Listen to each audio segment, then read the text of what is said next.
Hello, this is Gordon MacRae. Welcome to the Humanity Podcast, the regular audio update from Humanist Society Scotland.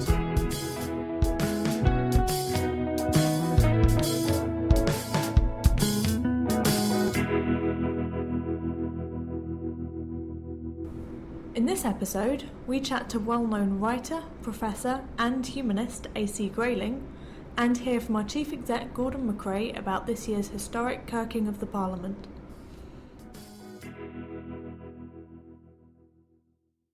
So I'm here with Professor A.C. Grayling, who is, among many things, a philosopher, Master of New College of the Humanities and a writer. He's written and edited over 30 books, including The Good Book, Liberty in the Age of Terror and The God Argument. So before we go any further, I should say thank you for finding the time to meet with me. It's a real pleasure. We're eating in a hotel restaurant at the moment, so do excuse the background noise. So you're about to head off to do a talk for the University of Edinburgh Humanist Society, The Future Without Gods. Do you think we're heading towards a future that's free of religion?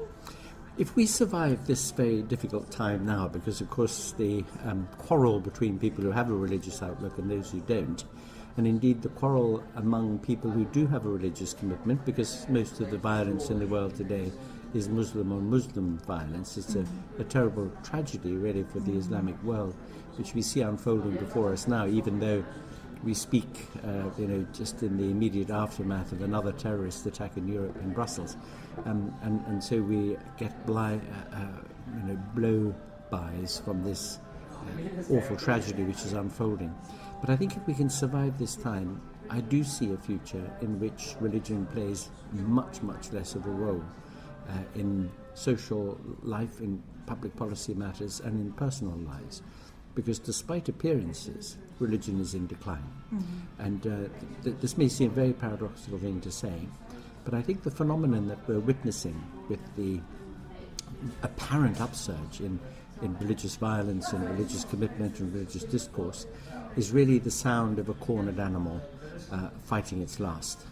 And so if we can get through this period, I think religion will become much, much more like astrology than like anything else, and will in that sense be marginalised and probably part of some people's private lives, and by no means so present in the public square as it is at the moment. Okay. We've, at the Humanist Society, we recently launched a report about religion in Scots law, and one of the things that we found was that in every aspect except for education, it's been weakened. The influence of religion has been weakened, but within education it's actually been strengthened. From the back of that, we've launched our Enlighten Up campaign, which is calling for an end to unelected religious representatives on education committees, and we're of course very happy to count you as one of our supporters on that. One thing that we've found that we've had to keep repeating within this campaign is how we feel it's important that children learn about religion, obviously from an objective standpoint.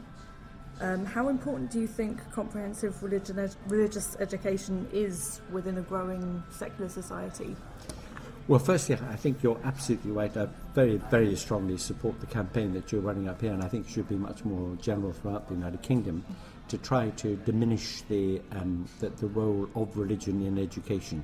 It has this role in a number of ways, apart from acts of worship, which many schools in fact still engage in, apart from the fact that there are some faith-based schools, so explicitly Catholic schools or Anglican schools or Muslim schools.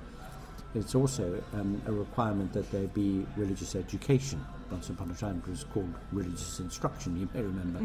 And I think in all these respects it should be diminished. So what I think about people knowing about the religions and the place of religion in human history is this.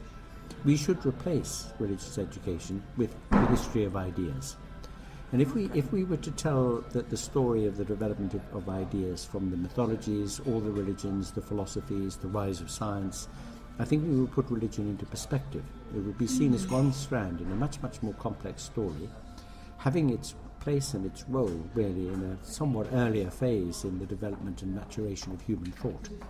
What we do at the moment is we strip religion out of this much, much richer story and thereby give it a completely undue salience. But if it were put into the context of the philosophies and mythologies, if we saw that it isn't just a case of two versions of Christianity and two versions of Islam and so on, but how many religions, how many thousands of gods there had been.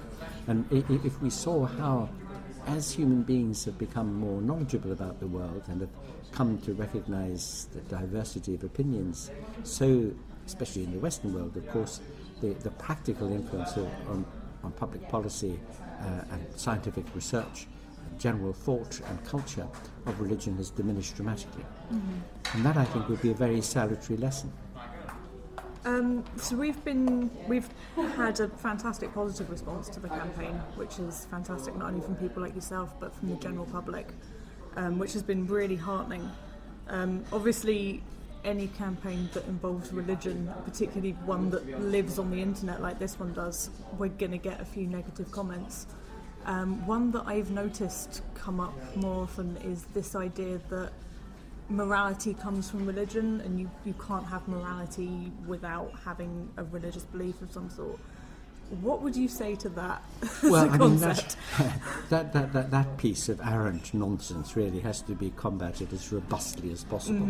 I like to point out to people that when Christianity became the dominant outlook of the European mind in the late 4th century of the Common Era, nearly 1,000 years after Socrates and Aristotle had written and thought and taught, in the case of Aristotle written, in the case of Socrates taught, so profoundly about matters ethical, about the basis of the good and worthwhile life, about the conceptions of value that shape and colour the way we think. And it is the most awful piece of nonsense not to recognise that the very deepest contributions to thinking about ethical matters comes from non-religious sources. We now looking back across the great landscape of history at what's sometimes called the Axial Age. This is the period, the 6th to the 5th centuries before the Common Era. And three great figures are nominated. Confucius in China, Gautama, the Buddha in India, and Socrates in Greece as it were thought leaders in the great revolution that shifted us away from thinking about warrior virtues to civic virtues and to the idea of individual good lives. And each of these three figures, Confucius, Buddha and Socrates, were not religious figures. They didn't found religions. They didn't teach any kind of theological or religious dogma. They were all philosophers. The Buddha, of course, begged his disciples not to make him a religious figure and not to turn his teachings into a religion, but alas, human nature is what it is. We've all seen the life of Brian. We know what happens when you find the shoe of the teacher. And the Theravada Buddhists today will say this is not a religion, it's a philosophy. Confucianism is definitely a philosophy, it's a political and social philosophy. And Socrates' great question was, what sort of people should we be? How should we live? No appeal to a putative divine command or gods requiring something of us. And so this idea that morality is impossible without religion, well, we just have to remind people that it really does, as the saying has it, really does take religion to make people do bad things sometimes. It's very true. So obviously religions kind of formed the status quo for society for a long time. And as you say, we are kind of moving out of that, but there's still echoes of it, there's still kind of some presence around. As individuals, what can we do to help us move towards a more secular society? Yes, we can do a great deal as individuals, but also as humanists, as a movement. Because we have an opportunity here to tell people that there is a wonderful alternative to religious moralities, and this is the Humanist Outlook. The great thing about the Humanist Outlook is that it is not a prescriptive set of doctrines of do's and don'ts, thou shalt and thou shalt not.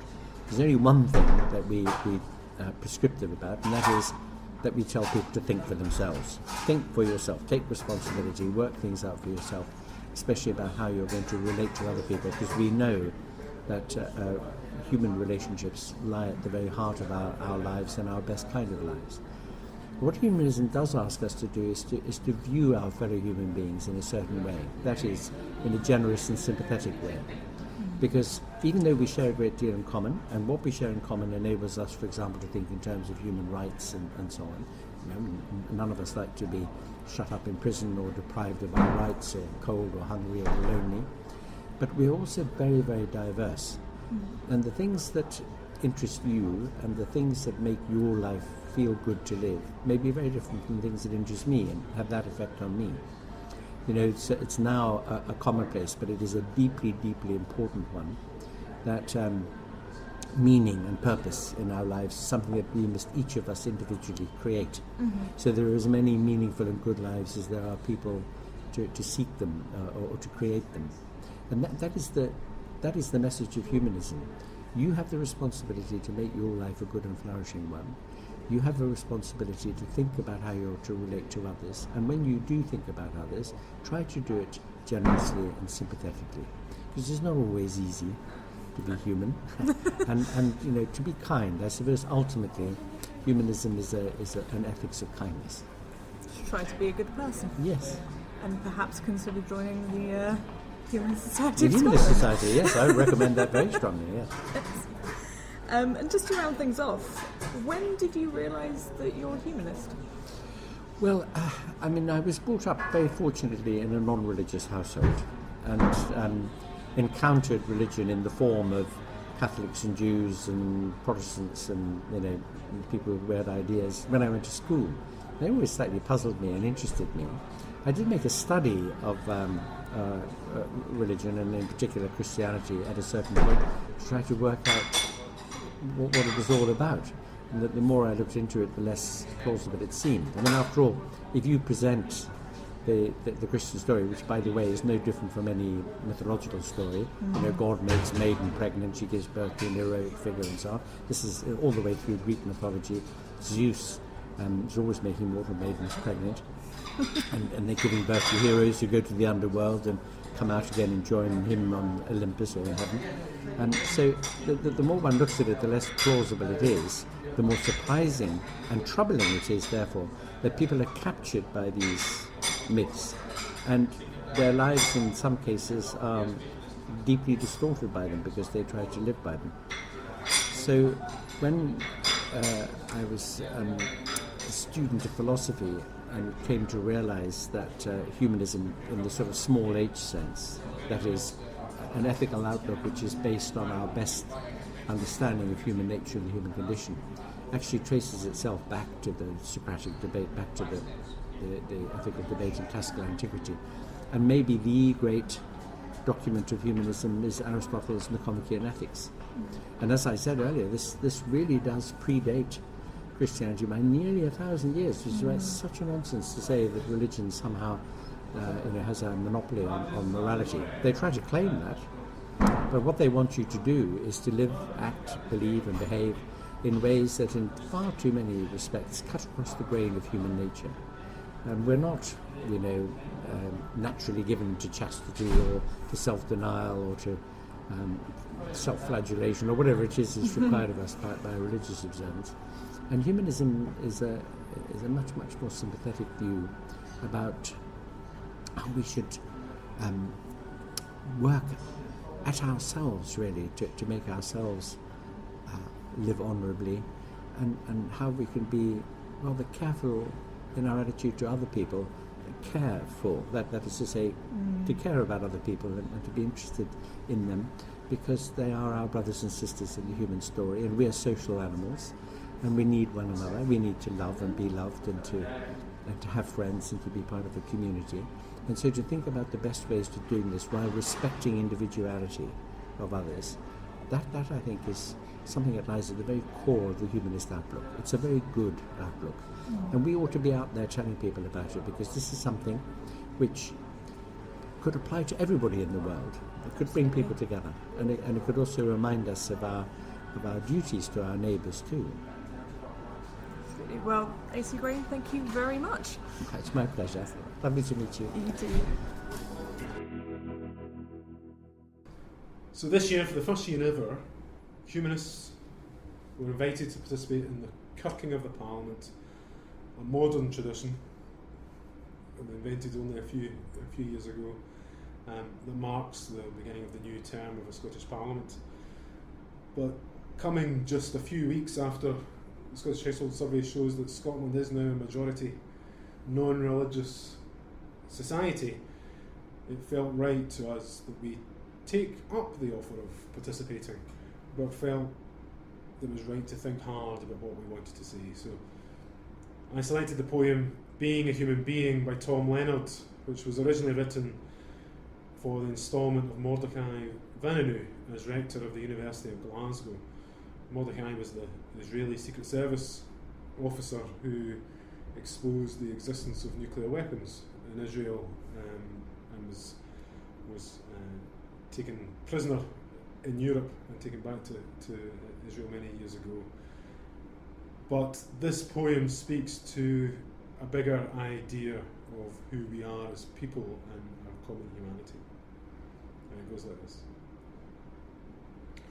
Not to be complicit, not to accept everyone else is silent, it must be all right.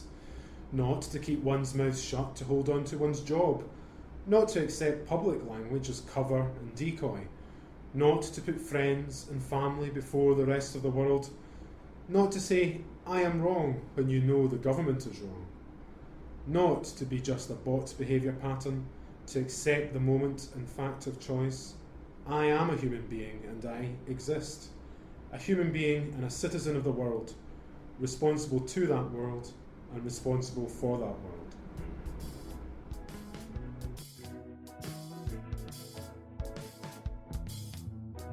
Thank you for listening to the latest episode of the Humanity Podcast. Please do give us a rating to let us know what you thought, and if you did enjoy it, we'd always appreciate a share and subscribe. Let us know if there's anything you'd like us to cover in future, and be sure to check back next month for the next episode. Bye for now.